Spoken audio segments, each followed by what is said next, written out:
Bonjour à tous et bienvenue dans ce nouveau numéro de Demain la Cité, une émission qui vous fait découvrir une ville, sa transformation et ses projets, mais une émission qui vous présente et vous fait découvrir un élu et sa vision de la politique de la ville. Cette semaine, vous en saurez plus sur Montfermeil avec nous, Xavier Lemoine. Bonjour. Bonjour. Vous êtes maire de Montfermeil depuis 2002. Alors aujourd'hui, pour présenter rapidement une ville de l'Est parisien dans le département de Seine-Saint-Denis, 26 000 habitants, mais comment la présentez-vous ? Peut-être rapidement, on va la situer par rapport à Paris, Roissy, Marne-la-Vallée. C'est à 15 km de ces trois pôles majeurs. Donc on est au cœur du triangle le plus riche d'Europe. Sur le point culminant de la Seine-Saint-Denis, sur un très beau plateau, ce qui nous vaut des paysages à 360 degrés sur l'Aulnois, sur Paris, la Défense et sur la Seine-et-Marne. Étymologiquement, Montfermeil, ça veut dire Montem Firmiculum. C'est le mont fermoir. Et donc il y avait un petit oppidum qui surveillait ce qui se passait dans la vallée de la Marne autrefois. Ça, c'était autrefois, mais voilà. Mais c'est pour montrer quand même que c'est une vieille ville qui avait un rôle stratégique autrefois au-dessus de la vallée de la Marne. C'est une ville essentiellement pavillonnaire, qui a été un peu défigurée dans les années 60 par la construction d'un grand ensemble, sur la promesse d'une autoroute qui devait faire Roissy-Marne-la-Vallée. Ça ne s'est pas fait, mais elle garde cet aspect très pavillonnaire, très rural qu'elle a été, puisque dans les armes de la ville, vous avez la vigne, qui était la ressource essentielle de Montfermeil. Il y avait le château, il y avait l'immense parc qui a été loti en 1905, mais château qui date de Louis XIV, voilà. Donc une ville qui a vraiment une histoire qui s'est développée petitement au départ, et puis il y a eu les grands bouleversements de l'après-guerre. C'est resté un tout petit village, d'abord de vignerons, et ensuite c'était devenu des terrains maraîchers, dont on voit encore sur le plan d'urbanisme les traces. 1905, le parc du château est vendu, loti à l'américaine, résidence secondaire pour des Parisiens. De la place de l'Opéra de Paris, à cette époque, un tramway démarrait pour emmener les Parisiens en villégiature le week-end à Montfermeil. Voilà. Quoi les transports développent la ville. Ah oui, puis après on a supprimé le tramway. Années 60, je dirais une partie de la forêt de Bondy est rasée pour pouvoir, sur Clichy-sous-Bois et Montfermeil, développer le grand ensemble, ces grandes copropriétés de 1000-1500 logements, sur la promesse de cette autoroute. La fameuse cité des Bosquets. Alors les Bosquets, la Forestière, le Chêne Pointu, Stamu-Pama pour Clichy-sous-Bois, puisque je dirais tout ça a été fait à la même époque. On est resté perché sur notre plateau, avec nos logements, pas de transport. Et c'est là que les choses ont dérivé. C'est une ville particulière parce que c'est vrai que quand on dit Montfermeil, on pense banlieue, cité. Or, c'est 80% de zones pavillonnaires. 80%, oui, absolument. Et aujourd'hui, l'économie, c'est quoi ? Il y a des entreprises où on est vraiment dans une ville typique de banlieue. Du fait de l'enclavement, du fait qu'on soit sur la hauteur et qu'il n'y a aucun moyen de transport à ce jour, puisqu'on attend le tramway et le métro, mais c'est essentiellement de l'artisanat. Voilà. Et donc on a une densité d'artisans au nombre d'habitants qui est la plus forte de Seine-Saint-Denis. Donc là c'est un atout, mais ça ne fait pas de grands groupes industriels comme d'autres villes peuvent avoir et des ressources en adéquation avec cela. Voilà. Et la population, jeune, moins jeune, il y a la population des pavillons, la population... Population jeune. J'ai 3300 enfants à scolariser pour à peu près 26 000 habitants, ce qui est un vrai ratio pour un élu. Oui, un ratio assez fort. Les personnes qui achètent ou qui viennent sur Montfermeil sont plutôt des primo-accédants ou des jeunes couples qui se lancent dans la vie. Et donc, voilà, il y a un très bel hôpital à Montfermeil, 2500 naissances, alors pas que pour la ville, je vous rassure, mais 2500 naissances par an. Et donc voilà, ça fait partie du dynamisme démographique de notre ville. Donc une ville au dynamisme démographique, une ville qui dans son histoire a aussi été à un moment donné stigmatisée. Il y a eu les fameuses émeutes de 2005. Vous étiez jeune élu, ça faisait 3 ans que vous étiez maire. C'est quand on arrive à la tête d'une ville avec un phénomène de cité, parce qu'on en a beaucoup parlé, des cités, de la cité des Bosquets, de Clichy-Montfermeil, c'est quelque chose tout de suite, vous avez voulu vous mobiliser pour transformer la ville ? Ça a été la priorité de mes 2 premiers mandats. Ça a été à travers le renouvellement urbain, avec l'aide de l'Agence nationale du renouvellement urbain, avec l'aide décisive de Jean-Louis Borloo, c'est de redonner dignité et fierté. Ce sont les 2 mots que je mets en avant, redonner par la qualité de l'habitat, la qualité de l'urbanisme, de l'architecture, de l'espace public, dignité et fierté. Voilà. Et ça, si vous ne faites pas ça, toutes les politiques sociales que vous voulez mettre en place, elles ne produisent pas d'effet. Alors, il y a une deuxième priorité ou une nécessité, c'est remettre de la sécurité. Donc ça a été les deux axes principaux de mes 2 premiers mandats. Et avec Claude Dillin, le sénateur maire de Clichy-sous-Bois, puis son successeur Olivier Klein, au-delà de différences politiques, on a su, sur ce dossier-là, parler d'une seule voix et négocier auprès de toutes les instances, quelles qu'elles soient, départementales, régionales, européennes, nationales, etc., ce qu'il fallait pour nos 2 villes. Parce qu'il faut, rappelons rapidement, c'est 2004, mise en place de l'ANRU, un projet rarissime en France, c'est 2 communes, Clichy-sous-Bois et Montfermeil, qui ont mis en place. C'est le plus gros programme C'était ANRU. le plus gros, le plus coûteux, le plus complexe, puisqu'on partait sur des copropriétés, alors qu'habituellement on partait sur du logement social qui est aux mains d'un ou de plusieurs bailleurs, mais là c'était des copropriétés qui dispersaient entre plusieurs milliers de petits propriétaires. Jean-Louis Borloo nous avait fait venir au salon d'honneur de la préfecture de Bobigny, on lui avait présenté fort timidement, impressionné par Jean-Louis Borloo, notre plan. Il nous a dit, écoutez mes enfants, vous jouez petit bras, revenez me voir dans 15 jours avec un vrai plan, parce que votre truc, si vous voulez que ça marche, il va falloir y aller. Bon. Et c'est comme ça qu'il y a eu quasiment 2000 démolitions sur le site, 2000 reconstructions, etc. Enfin, c'est un programme à 750 millions d'euros. Pour la ville de Montfermeil, ça a été des destructions, des reconstructions. Il y a eu plus de logements créés. Oui, tout à fait. Donc, la copropriété des Bosquets, 1500 logements. Sur ces 1500 logements, on en a détruit 1000. On en a reconstruit un peu plus. 500 réhabilitations. On a entièrement redessiné l'espace public. Et aujourd'hui, c'est totalement méconnaissable. Il reste juste une barre historique qui, dans 2-3 ans, sera par terre. Tout le reste, c'est totalement neuf. Aucun immeuble ne ressemble à son voisin. Chacun a sa personnalité. Ça reste dans une ambiance architecturale plutôt de facture classique pour raccrocher ça au reste de la ville et que ça refasse homogénéité, qu'on refasse ville et qu'on ne stigmatise pas le quartier par un décalage architectural. Aujourd'hui, le turnover de la population est proche de 0. Ce qui est, je dirais, le gage de sa satisfaction à vivre dans ces nouvelles conditions de vie. Voilà, c'était le travail de 2 mandats. Là, on finit le projet. Derrière, d'autres choses doivent suivre, parce que les politiques sociales sont extrêmement importantes. Mais tant que vous n'avez pas redonné, je le redis, ces 2 mots, dignité, fierté à votre population, voilà, il n'y a rien de possible. C'est vraiment une fierté. Quel bilan tirez-vous de cette rénovation urbaine ? J'en suis heureux. J'en suis heureux d'abord pour les personnes, parce qu'elles ont la gentillesse et la simplicité de me le dire, et qu'elles sont reconnaissantes, je dirais, à la nation tout entière, puisqu'elles savent que ça a coûté beaucoup d'argent, de ce qui a été fait pour eux, et que le décalage entre les conditions qui leur auraient été faites avant et celles d'aujourd'hui n'ont rien à voir. Et là, ça a créé une nouvelle dynamique dans la ville, une nouvelle continuité urbaine, parce que souvent les cités étaient stigmatisées, isolées. Alors, et là, la cité était stigmatisée, isolée, et d'ailleurs pour les Montfermeillois, les Bosquets, ce n'était pas Montfermeil, ça c'était vrai il y a 10 ans, 15 ans, et aujourd'hui les Montfermeillois viennent me dire, monsieur le maire, si vous continuez à construire, on vous demandera de construire, mais aussi beau que Bosquet. Et donc cette résidence des Bosquets est devenue la référence architecturale pour la ville. Donc je dirais, on a renversé le paradigme, c'est devenu la référence architecturale. Alors, une référence architecturale, et c'est vrai que de nombreux maires sont contents des réalisations dites et financées par l'ANRU sur le côté urbain, oui. Mais il y a l'humain. Et l'humain dans le premier ANRU a été un petit peu délaissé et on n'a pas assez parlé de développement économique. Oui, c'est le développement économique, on en a parlé. Oui. Les zones franches urbaines ont été comme une création de 97. Oui. Elles ont joué leurs offices dans beaucoup de quartiers et de villes.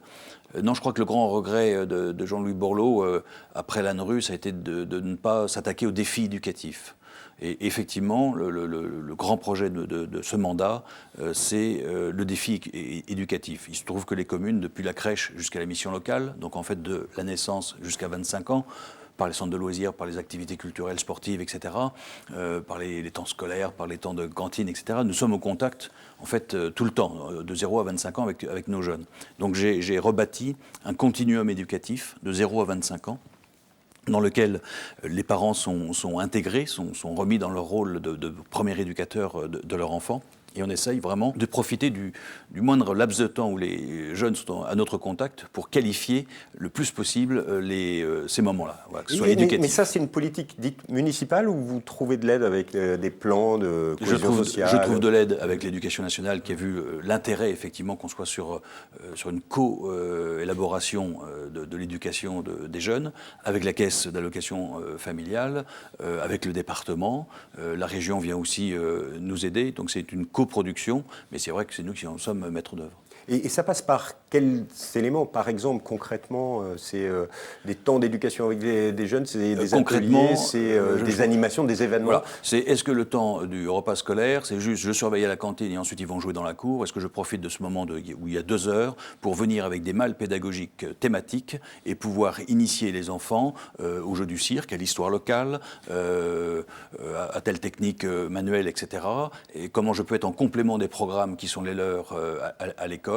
Et effectivement, comment tout ça fait un tout. Voilà, comment je forme moi-même je surforme mes animateurs pour qu'ils soient non seulement dans un rôle d'animateur, mais presque d'éducateur. Voilà, on va jusque là. Comment ils sont capables de repérer chez l'enfant quelles sont ses manières d'apprendre pour que le ludique vienne renforcer des apprentissages fondamentaux. Donc le ludique, oui, il ne s'agit pas de l'abandonner, mais comment il sert à l'apprentissage de fondamentaux, parce qu'on aura repéré les formes d'intelligence que les enfants ont, etc. Donc c'est assez complet et c'est assez satisfaisant de voir les résultats auxquels on parvient. Donc un investissement sur l'éducation et le suivi des jeunes. Quand on parle des plus âgés, les 25 ans, les jeunes plus âgés, et là on parle d'emploi, là j'imagine que le défi est beaucoup plus important de nos jours. Le défi est beaucoup plus difficile, d'abord parce qu'on oublie de le dire trop souvent, la question de l'emploi des jeunes, c'est pas tant une question de savoir-faire, mais souvent de savoir-être. Le savoir-faire, on peut encore l'acquérir par des formations appropriées. Le savoir-être, c'est le travail de toute une éducation.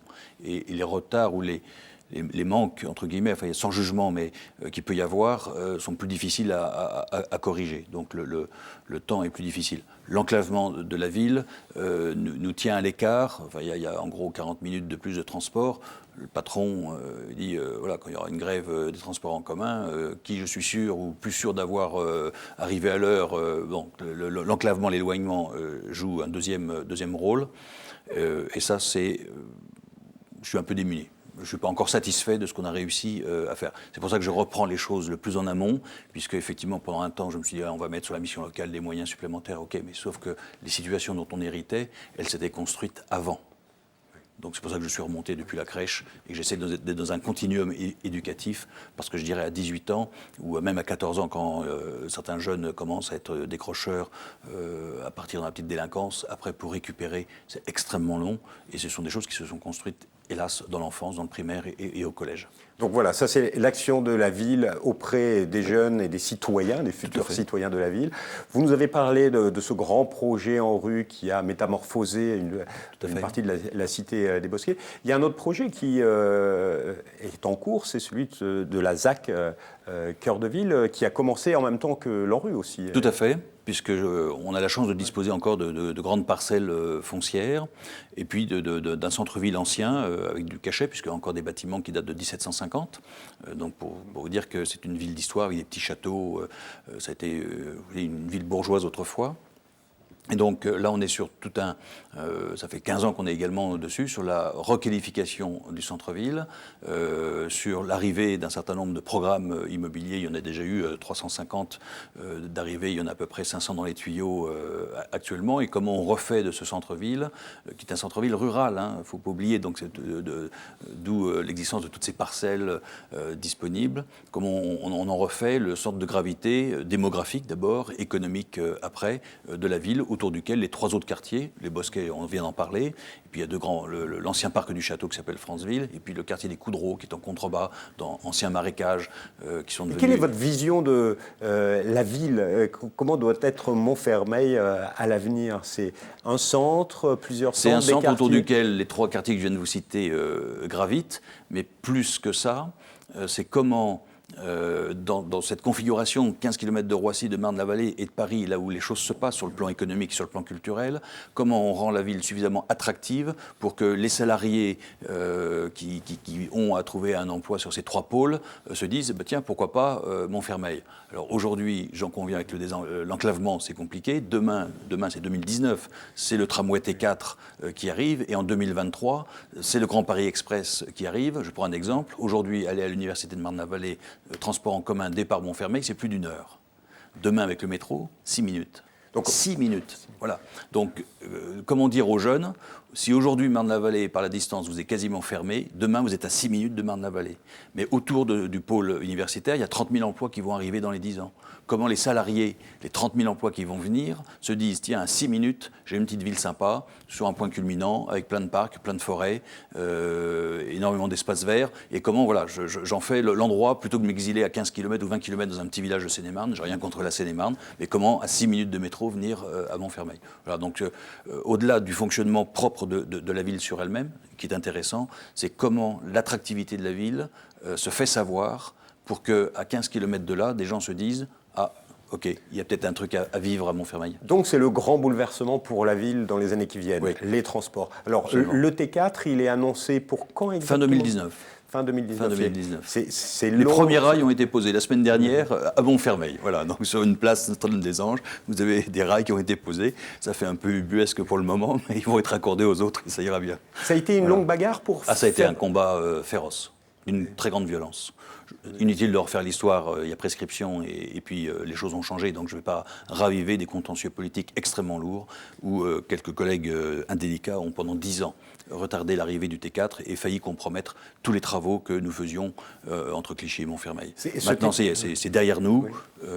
Ce T4 va irriguer la ville, ça va changer radicalement les choses. Ça va permettre effectivement de rapidement se raccorder au RER E, mais ça va permettre, et ça on l'oublie trop, à ce que les villes du Raincy, de Livry-Gargan, de Pavillon-sous-Bois puissent très rapidement monter chez nous, prendre le métro. Voilà. Donc ce sera utile pour nous pour aller rejoindre le RER E, et ce sera très utile pour les villes voisines qui l'ont combattu à une époque où le métro n'était pas encore annoncé, pour pouvoir, elles, très rapidement aller prendre le métro qui va les distribuer au nord et au sud de notre territoire. Alors, vous allez avoir un métro de la ligne 16 oui, du Grand Paris Express. Là aussi, ça a été une bagarre pour l'avoir, j'imagine. Ça a été une bagarre. Alors, Christian Blanc, qui est à l'initiative de ce projet, avait tout de suite compris qu'il fallait absolument desservir Clichy-sous-Bois-Montfermeil si on voulait sauver ces deux villes. La technostructure, dans son ensemble, a tout fait pour essayer de dire mais qu'est-ce que vous allez vous perdre là-haut ? Bon, et il a tenu bon, Nicolas Sarkozy a tenu bon, François Hollande a tenu bon contre la technostructure, et on a, après moult péripéties, maintenu les choses. Maintenant, ça y est, c'est irréversible, c'est fait. Enfin, c'est fait, les travaux ont commencé, mais c'est ce qui va effectivement... ça explose, enfin, je dirais ça abolit les distances, ça abolit le temps. Avec la création d'une gare, c'est la création quasiment d'un nouveau centre. Quel est le projet autour de cette gare ? Qu'est-ce qui va se passer Eh bien, effectivement, c'est ce qu'on appelle entre nous, entre les deux villes, le secteur central, qui va effectivement devenir un pôle majeur sur le plan économique et culturel, avec l'arrivée de la Tour Médicis, qui est un autre grand projet qui fait suite aux émeutes de 2005, parce que c'est par la culture que qu'on est revenu à apaiser nos villes et à redonner de l'image positive de nos villes. Et voilà. Mais ce n'est pas... Justement, ce projet de la Tour Médicis, en 2 mots. En 2 mots. Ah, en 2 mots. Même si non, c'est une belle histoire. L'histoire, c'est les années 70, il y a une tour de bureau qui a toujours été vide, sauf du temps de Bernard Tapie, qu'on a beaucoup décrié, mais qui a fait un bien fou à nos deux villes. Une tour qui restait comme ça, inemployée. Certains voulaient la détruire, et moi je voulais la garder, parce que je disais, de l'ambition que l'on aura pour cette tour, dépend l'ambition que l'on a pour nos deux villes. Voilà. Et puis, à un moment donné, après les émeutes, et moi-même et Claude Dillain avons, par la culture, je vous ai dit, réconcilié nos villes sur elles-mêmes, et puis changé l'image. Puis on discutait avec un journaliste, Jérôme Bouvier, Médicis, Tour Médicis, et voilà. Il faut qu'on ait le pendant de la Villa Médicis à Rome et que ce soit un lieu internationalement reconnu, un lieu de culture, voilà, avec résidence d'artistes, avec lieu de démonstration et lieu de formation au métier de la culture au sens très large du terme. Ça a séduit Frédéric Mitterrand et tous les ministres de la Culture successifs et tous les présidents de la République successifs se sont accrochés au projet. Maintenant, il est parti, bien parti, quasiment irréversible dans son déroulement et ce sera donc un lieu de renommée internationale qui viendra se poser à Clichy-sous-Bois-Montfermeil. Dans l'établissement public qui supporte cela, il y a bien sûr l'État, la région, la métropole, la ville de Paris, le département, nos deux villes, le territoire. Voilà, donc je dirais, il y a plein de faits autour du berceau, et c'est beau parce que je tiens la culture comme étant la clé de voûte de toutes les autres politiques sectorielles qu'un maire peut mettre. On fait 40 métiers à la fois, c'est passionnant le travail ou le métier de maire, c'est pas péjoratif métier, au contraire, c'est noble, c'est comme un métier d'artisan quoi. Donc on a 40 métiers, mais moi je tiens la culture pour être la clé de voûte de tout ce que nous faisons. Et quand est-ce que les Franciliens pourront visiter cette... À l'arrivée du métro. À l'arrivée du métro. Oui, l'arrivée du métro, c'est à peu près le calendrier. Donc 2023, c'est demain. Pour des projets comme ça, c'est demain. 2023, si les travaux respectent leur délai, c'est toujours l'angoisse, j'imagine. Oui, enfin, très honnêtement, les choses sont suffisamment bien organisées à la SGP pour que je n'ai pas d'inquiétude à 6 mois près. Mais voilà, c'est bien, ça a bien commencé. Il n'y a pas de retard sur les autres lignes. Non. Il y a de chantier, mais c'est pas 10 ans, quoi. C'est 6 mois peut-être. Il y aura aussi autour de cette gare donc une économie, des immeubles de bureaux. Vous avez déjà des pistes d'entreprise? C'est Inventons la métropole. Donc là, un acteur qui a émergé il y a à peine un an, qui a lancé le concours Inventons la métropole. Nous avons été retenus comme site et là, on est en train de dépouiller les dossiers pour voir ce qu'un certain nombre d'architectes, d'urbanistes, de promoteurs ou de groupes de développement économique nous proposent pour justement accompagner l'arrivée et de la gare et du tramway, puisqu'il passera aussi là, et également de cette tour, Atelier Médicis, puisque c'est le nom officiel, on va lui donner son nom officiel, Atelier Médicis. Voilà. Alors, justement, quel regard portez-vous sur cette métropole du Grand Paris, une structure, une strate supplémentaire, disent certains, un acteur essentiel du développement d'une grande agglomération comme celle de l'Île-de-France? Il y a deux aspects. Je pense que le fait urbain,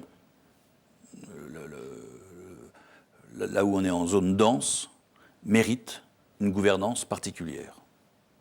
Est-ce que c'est au détriment des communes, telles que la loi l'a voulu par les flux financiers qui sont engendrés pour financer effectivement cet étage supplémentaire? C'est là que je conteste davantage la manière. Mais que le fait urbain ait sa propre gouvernance, parce que je dirais les choses sont de plus en plus interconnectées et qu'il faut aller dans ce sens-là, sans dessaisir pour autant les maires de leurs prérogatives, parce que celui qui tient le clou, il doit également tenir le marteau. Nous, les maires, pour nos habitants, on tient tous les clous. On est responsable de tout. Et ça ne me dérange pas. Mais ce qui me dérange, c'est qu'on puisse être responsable de tout sans avoir la possibilité d'agir, ou que ce soit dans des circuits extrêmement dilués, soit à 14 dans le cadre du territoire, soit à 131 dans le cadre de la métropole. Et puis l'assèchement des finances communales est une vraie difficulté. En plus, quand on est une ville très pauvre déjà, eh bien, on est déjà à l'os. Bon, quand on a des marges, on peut dire, allez, j'ai encore 10 ans devant moi. Mais voilà. Donc je conteste la manière dont ceci a été monté et le résultat législatif. Je ne conteste pas le fait que la zone dense ait une gouvernance particulière. Donc une structure intéressante oui. qui peut mettre en place certains projets, donc réinventons la métropole, qui vont directement bénéficier à la ville, mais aussi sur d'autres thématiques. Par exemple, l'économie circulaire. Vous êtes conseiller métropolitain délégué à l'économie circulaire. Typiquement l'intérêt d'une métropole. Cette métropole est constituée de 131 maires.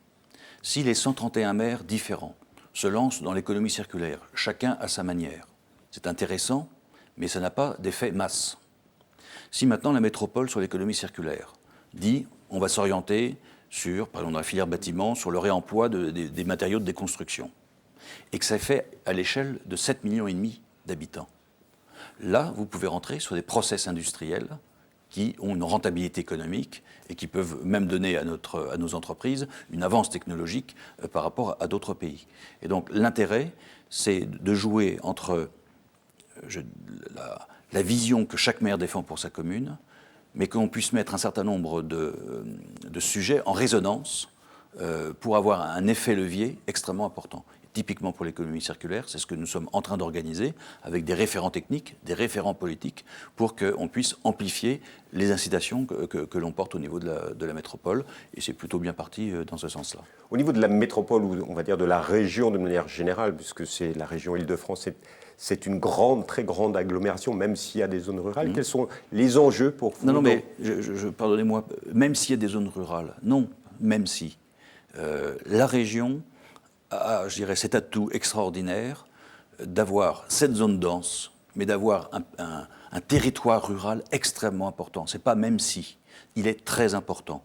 Et ce territoire rural ne peut pas vivre sans la zone dense, et cette zone dense ne peut pas vivre sans... Voilà. Et donc, pour moi, la région a un rôle de régulateur entre une entité qui doit avoir sa gouvernance propre au regard des problématiques qui sont les siennes, et puis ces immenses territoires ruraux, mais qui doivent être davantage connectés en termes économiques, en termes de filières courtes, en termes, etc. Donc c'est en train de bouger et de se faire. Et le même si, pardonnez-moi, mais au contraire, c'est le grand atout de la région, c'est d'avoir ces immenses territoires ruraux, mais qui, à mon avis, peuvent infléchir leur vocation au regard de la zone dense. Alors que jusqu'à maintenant, ils se tournent un peu le dos. Je crois qu'il y a bien mieux à faire et c'est en train de naître. On arrive en fin d'émission. On a pour tradition de poser au Montfermeillois que vous êtes trois questions. Si vous aviez un projet fou pour votre ville? J'en ai déjà pas mal. Ils n'en manquent pas. Non, l'atelier Médicis en est un. Mais en est un, mais il y a eu plein de chantiers fous, notamment celui-ci en est un. Mais non, c'est que moi, ce qui me fait plaisir, c'est quand les gens sont heureux. Voilà, donc c'est ce qui m'anime. Donc le projet fou, c'est que tous les Montfermeillois soient heureux et au-delà de ce qu'un maire peut faire. Mais c'est ça qui me fait vivre. Pour que les Franciliens découvrent la ville, est-ce qu'il y a un lieu à visiter? Vous nous conseillez Le Moulin.